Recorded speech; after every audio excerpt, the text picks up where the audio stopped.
जय हिंद दोस्तों। आज के इस इम्पॉर्टेंट लेक्चर में हम सभी डिस्कस करेंगे 17 मार्च 2026 के डेली करंट अफेयर्स को। तो आप इस पूरे लेक्चर को बहुत ही ध्यान से लास्ट तक जोड़ देखिएगा। लास्ट में आपसे क्वेश्चन पूछा जाएगा जिसका आंसर कमेंट बॉक्स में बताना है। तो चलिए आज के पहले और इम्पॉर्टेंट क्वेश्चन को डिस्कस करते हैं। पहला क्वेश्चन है 98वें ऑस्कर अवार्ड 2026 में बेस्ट फिल्म का पुरस्कार किस फिल्म को मिला है। आंसर हो जाएगा वन बैटल आफ्टर अनदर। तो 2026 के ऑस्कर अवार्ड में one Battle After another film जो है वो बेस्ट फिल्म बनी है। तो 2026 में 98 नंबर के ऑस्कर अवार्ड दिए गए हैं और ये ऑस्कर अवार्ड का समारोह Dolby theatre Hollywood Los Angeles America में आयोजित किया गया था। इसको होस्ट किया था कोनन ओ ब्रायन ने। सबसे ज़्यादा नॉमिनेशन सिनर्स फिल्म को मिले थे, 16 नॉमिनेशन मिले थे, जो कि अब तक का ये सबसे बड़ा रिकॉर्ड है। सबसे ज़्यादा पुरस्कार वन बैटल आफ्टर अनदर को मिले हैं, 6 पुरस्कार मिले हैं इस फिल्म को। ऑस्कर अवार्ड की शुरुआत 1929 में हुई थी। ऑस्कर अवार्ड सिनेमा के क्षेत्र में दिया जाने वाला सबसे बड़ा अवार्ड है और यह पुरस्कार academy of motion picture art and sciences के द्वारा प्रदान किया जाता है, जिसकी स्थापना 1927 में हुई थी। दोस्तों, पुरस्कार विजेताओं को एक स्वर्ण प्रतिमा प्रदान की जाती है और इस प्रतिमा में एक शूरवीर यानी नाइट की आकृति होती है जो तलवार पकड़े हुए रहता है और यह फिल्म की रील पर खड़ा रहता है। पहली सर्वश्रेष्ठ फिल्म कौन थी? विंग्स। भारत की पहली ऑस्कर विजेता हैं प्रसिद्ध कॉस्ट्यूम डिजाइनर भानु अथैया। उन्होंने 1983 में फिल्म गांधी के लिए सर्वश्रेष्ठ कॉस्ट्यूम डिजाइन का अवार्ड जीता था। 2026 के विजेता डिस्कस करते हैं। तो best film One Battle After Another बनी है, जिसके डायरेक्टर पॉल थॉमस एंडरसन हैं। बेस्ट एक्ट्रेस जेसी वकले बनी है हेमनेट फिल्म के लिए। Best actor Michael B Jordan बने हैं सिनर्स फिल्म के लिए। बेस्ट सपोर्टिंग एक्ट्रेस का अवार्ड एमी मेडिगन को मिला है और बेस्ट सपोर्टिंग एक्टर का अवार्ड सीन पेन को मिला है। Best director Paul Thomas Anderson रहे हैं और इनकी फिल्म कौन है? One Battle After another. Best animated feature film का अवार्ड के पॉफ डेमन हंटर्स को मिला है और बेस्ट इंटरनेशनल फीचर फिल्म का अवार्ड सेंटिमेंटल वैल्यू को मिला है, जो कि नॉर्वे देश की फिल्म है। बेस्ट डॉक्यूमेंट्री फीचर का award mister nobody against Putin को मिला है। बेस्ट ओरिजिनल स्क्रीन प्ले का अवार्ड सिनर्स को मिला है। बेस्ट ओरिजिनल सॉन्ग का अवार्ड गोल्डन को मिला है और बेस्ट अडेप्टेड स्कोर का अवार्ड सिनर्स को मिला है। बेस्ट सिनेमेटोग्राफी का अवार्ड सिनर्स को। बेस्ट फिल्म एडिटिंग का award one Battle After another को मिला है। बेस्ट साउंड का अवार्ड F1 को मिला है और बेस्ट विजुअल इफेक्ट का अवार्ड अवतार फायर एंड एस को मिला है। बेस्ट प्रोडक्शन डिजाइन का अवार्ड फ्रैंकेस्टीन को मिला है। बेस्ट कास्टिंग का award one Battle After another को मिला है। बेस्ट मेकअप और हेयर स्टाइलिंग का अवार्ड फ्रैंकेस्टीन को मिला है और बेस्ट कॉस्ट्यूम डिजाइन का अवार्ड भी इसी फिल्म को मिला है। Best animated short film the girl who cried pulse को मिला है और बेस्ट डॉक्यूमेंट्री शॉर्ट फिल्म का award all the empty rooms को मिला है। इसके अलावा बेस्ट कास्टिंग का अवार्ड बुगोनिया फिल्म को मिला है। ठीक है। Best live action short film का अवार्ड द सिंगर्स और टू पीपल एक्सचेंजिंग सलाइवा इसको मिला है। ठीक है। तो ये 2026 के विजेता हैं। अगला क्वेश्चन है, भारत ने world para athletics grand prix 2026 में कुल कितने मेडल जीते हैं? तो 208 मेडल जीते हैं।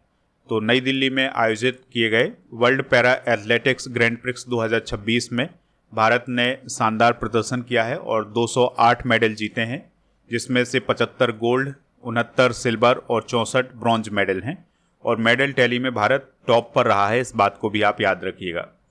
प्रीति पाल और सुमित अंतिल जैसे एथलीटों ने गोल्ड मेडल हासिल किया है। कुछ स्पोर्ट्स करंट अफेयर्स को डिस्कस करते हैं।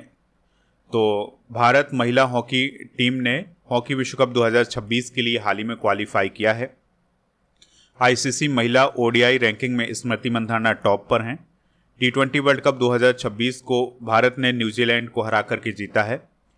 खेलो इंडिया ट्राइबल गेम्स 2026 का आयोजन 25 मार्च से 6 अप्रैल तक छत्तीसगढ़ में होगा। भारत ने विश्व की पहली फ्रेंचाइज आधारित रोड साइकिलिंग लीग का शुभारंभ किया है। जम्मू कश्मीर ने 67 साल में पहली बार रणजी ट्रॉफी का खिताब जीता है। दिल्ली ओपन 2026 जीता है स्टेफानोस साकेलारिडिस ने। विंटर ओलंपिक 2026 में नॉर्वे ने सबसे ज़्यादा मेडल जीते हैं, 41 मेडल जीते हैं। अगला क्वेश्चन है, फार्मूला 1 ने अप्रैल 2026 में कौन सी रेस रद्द की है? आंसर हो जाएगा बहरीन और सऊदी अरब ग्रैंड प्रिक्स को। तो दोस्तों, फार्मूला 1 ने हाल ही में ये घोषणा की है कि जो पश्चिम एशिया में युद्ध चल रहा है उसके कारण बहरीन और सऊदी अरब ग्रैंड प्रिक्स की जो रेस है उसको अब आयोजित नहीं किया जाएगा। अप्रैल में इसका आयोजन होना था, लेकिन युद्ध के कारण इसको टाल दिया गया है, रद्द कर दिया गया है। आपको पता ही है कि ईरान, इजराइल और अमेरिका इन सभी का युद्ध चल रहा है, तो इसी युद्ध के कारण बहरीन और सऊदी अरब ग्रैंड प्रिक्स को आयोजित करने से मना कर दिया है फार्मूला 1 ने। तो 12 अप्रैल और 19 अप्रैल को इनका आयोजन होना था, लेकिन अब ये रद्द हो चुकी हैं। अगला क्वेश्चन है, आईएनएस सुदर्शनी हाल ही में किस देश की राजधानी पहुंचा है? आंसर हो जाएगा माल्टा की राजधानी वैलेटा। तो माल्टा देश की राजधानी वैलेटा पहुंचा है आईएनएस सुदर्शनी। तो भारतीय नौसेना का training selling ship INS Sudarshani माल्टा देश की राजधानी वैलेटा पहुंचा है। आईएनएस सुदर्शनी लोकायन 2026 यात्रा पर निकला है। इस दौरान ये 22,000 समुद्री मील की दूरी तय करेगा। तो ये जो लोकायन 2026 यात्रा है, इसके अंतर्गत 22,000 समुद्री मील की दूरी तय की जाएगी आईएनएस सुदर्शनी के तहत, और इसी के तहत ये विभिन्न देशों की यात्रा कर रहा है। दोस्तों, अब जो आईएनएस सुदर्शनी फ्रांसीसी तट पर भी पहुंचने वाला है, जहां पर वो एक्सेल आसेट समुद्री महोत्सव में भाग लेगा। माल्टा देश की बात करें तो ये भूमध्य सागर में स्थित एक देश है। वैलेटा इसकी राजधानी है। यूरो यहाँ की करेंसी है। यह देश अपने पुराने किलों, मंदिरों, रोमन, अरब और ब्रिटिश प्रभाव के लिए जाना जाता है। किस भारतीय कंपनी को डसॉल्ट एविएशन ने राफेल फाइटर एयरक्राफ्ट के कंट्रोल सिस्टम के लिए लॉन्ग टर्म कॉन्ट्रैक्ट किया है? आंसर हो जाएगा हीकल टेक्नोलॉजीज। तो दोस्तों, बेंगलुरु में एरोस्पेस बनाने वाली एक कंपनी है जिसका नाम है हीकल टेक्नोलॉजीज। तो उसके साथ डसॉल्ट एविएशन कंपनी ने एक कॉन्ट्रैक्ट किया है। जो डसॉल्ट एविएशन कंपनी है ये राफेल फाइटर विमान बनाती है। तो राफेल फाइटर एयरक्राफ्ट के कंट्रोल सिस्टम के लिए जो जरूरी एप्लीकेशन है उसके लिए प्रोडक्ट बनाने के लिए हीकल टेक्नोलॉजी के साथ कॉन्टैक्ट किया है। राफेल विमान की बात करें तो ये फ्रांस की डसॉल्ट कंपनी के द्वारा बनाया जाता है। 2222.6 किलोमीटर प्रति घंटा की रफ्तार से चल सकता है और 50,000 फीट की ऊंचाई तक उड़ सकता है। इसकी जो मारक क्षमता है वो लगभग 3700 किलोमीटर की है। और अभी हाल ही में भारत ने ये घोषणा की थी कि वो फ्रांस से 114 राफेल लड़ाकू विमान। अगला क्वेश्चन है, हाल ही में पर्पल फेस्ट का आयोजन कहाँ किया गया है? तो राष्ट्रपति भवन में पर्पल फेस्ट का आयोजन किया गया है। ये जो पर्पल फेस्ट आयोजित किया गया था, इसका उद्देश्य था जो दिव्यांगजन है उनकी प्रतिभा उपलब्धियों को सम्मान देना। इस कार्यक्रम का लक्ष्य समाज में समावेशन, सम्मान और जागरूकता को बढ़ावा देना। इसमें 8,000 से अधिक दिव्यांगजन शामिल हुए थे। अगला क्वेश्चन है, जेनिक सिनर ने हाल ही में कौन सा खिताब जीता है? तो दोस्तों, उन्होंने हाल ही में BNP पारिबास ओपन जीता है। तो इटली के टेनिस खिलाड़ी हैं जेनिक सिनर। तो उन्होंने कैलिफोर्निया के इंडियन वेल्स में डेनियल मेदवेदेव को हरा करके अपना पहला BNP पारिबास ओपन खिताब जीता है। दोस्तों, टेनिस की बात हुई है तो टेनिस से रिलेटेड कुछ इंपॉर्टेंट करंट अफेयर्स डिस्कस करते हैं। तो 2026 ऑस्ट्रेलियन ओपन का पुरुष एकल का खिताब स्पेन के कार्लोस अल्कराज ने जीता है।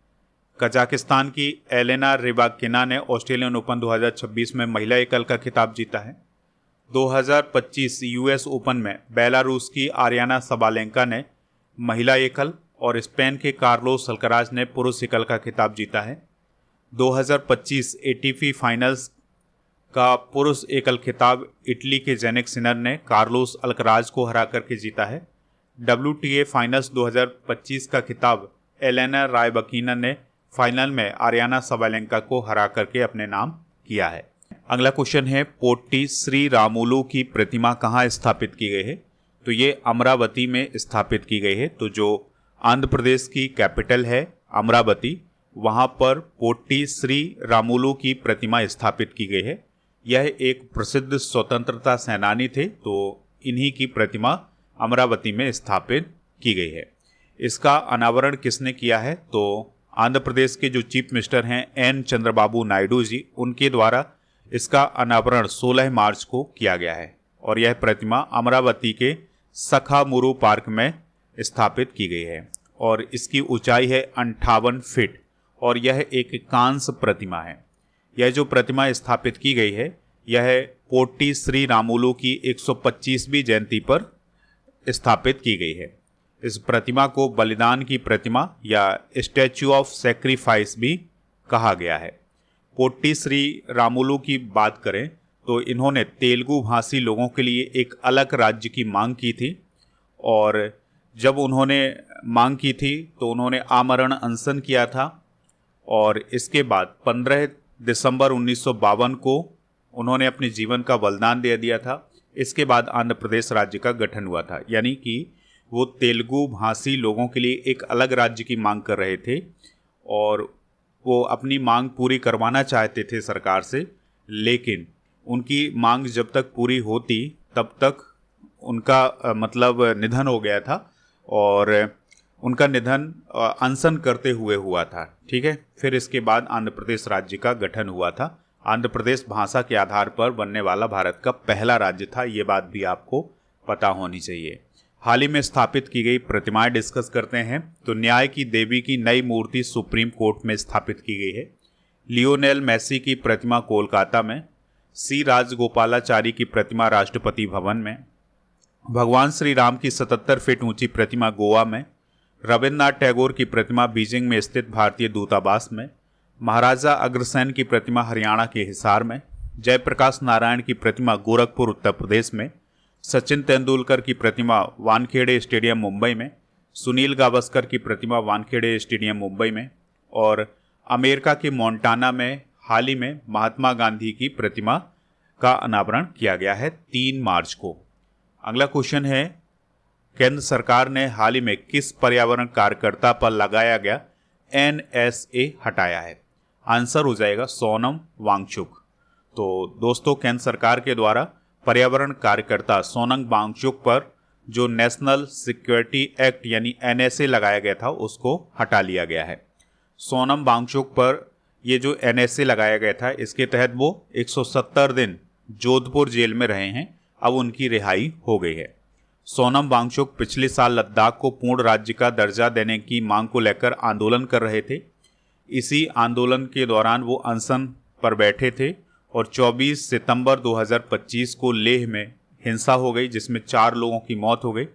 इसके बाद 26 सितंबर 2025 को उन पर NSA लगाया गया और उन्हें हिरासत में लिया गया और अब उनकी 170 दिन के बाद रिहाई हुई है। यानी 170 दिन बाद केंद्र सरकार के द्वारा उन पर जो NSA लगाया गया था उसको हटा लिया गया है। NSA सरकार को ऐसे लोगों को हिरासत में लेने का अधिकार देता है जिनसे देश की सुरक्षा या सार्वजनिक व्यवस्था को खतरा होता है। इसके तहत किसी व्यक्ति को अधिकतम 12 महीने तक नज़रबंद रखा जा सकता है। NSA भारत का एक कानून है जिसे 1980 में संसद में पारित किया गया था। इसका उद्देश्य प्रिवेंटिव डिटेंशन यानी किसी व्यक्ति को बिना मुकदमे के हिरासत में रखना होता है। यदि सरकार या प्रशासन को लगता है कि उसकी गतिविधियां राष्ट्रीय सुरक्षा, सार्वजनिक व्यवस्था या देश की सुरक्षा के लिए खतरा बन सकती हैं तो उसको गिरफ्तार किया जा सकता है। यानी दोस्तों, अगर कोई व्यक्ति अपने देश की सुरक्षा के लिए, सार्वजनिक व्यवस्था के लिए खतरा बनता है तो उसे इस अधिनियम के तहत, इस एक्ट के तहत गिरफ्तार किया जा सकता है और अधिकतम 12 महीने तक नज़रबंद रखा जा सकता है। सोनम वांगचुक की बात करें तो 1 सितंबर 1966 को जम्मू कश्मीर के लेह में उनका जन्म हुआ था। यानी उस समय लेह मतलब जम्मू कश्मीर के अंतर्गत आता था और शुरुआती शिक्षा माँ ने घर पर ही दी थी। जम्मू कश्मीर के श्रीनगर में स्कूलिंग हुई। उनके अवार्ड जरूर याद रखिएगा। उन्हें 2018 में रेमन मैग्सेसे अवार्ड मिला था, तो ये अवार्ड जरूर नोट कर लीजिएगा। हाल ही में 15वीं शताब्दी का तेलुगु शिलालेख कहाँ मिला है? तो ये मिला है दोस्तों रामचंद्रपुरा अग्रहारम गुंटूर में। ठीक है, तो रामचंद्रपुरा अग्रहारम गुंटूर में 15वीं शताब्दी का तेलुगु शिलालेख मिला है। तो आंध्र प्रदेश के गुंटूर में रामचंद्रपुरा अग्रहारम में स्थित ऐतिहासिक लक्ष्मी नरसिम्हा स्वामी मंदिर के एक स्तंभ पर 15वीं शताब्दी का मध्यकालीन तेलुगु शिलालेख मिला है। यह शिलालेख ओडिशा के गजपति शासक पुरुषोत्तम देव के शासनकाल से संबंधित है। इसमें गजपति राजा पुरुषोत्तम देव के अंतर्गत कार्य करने वाले एक अधिकारी कुमार गुरु महापात्र का उल्लेख है।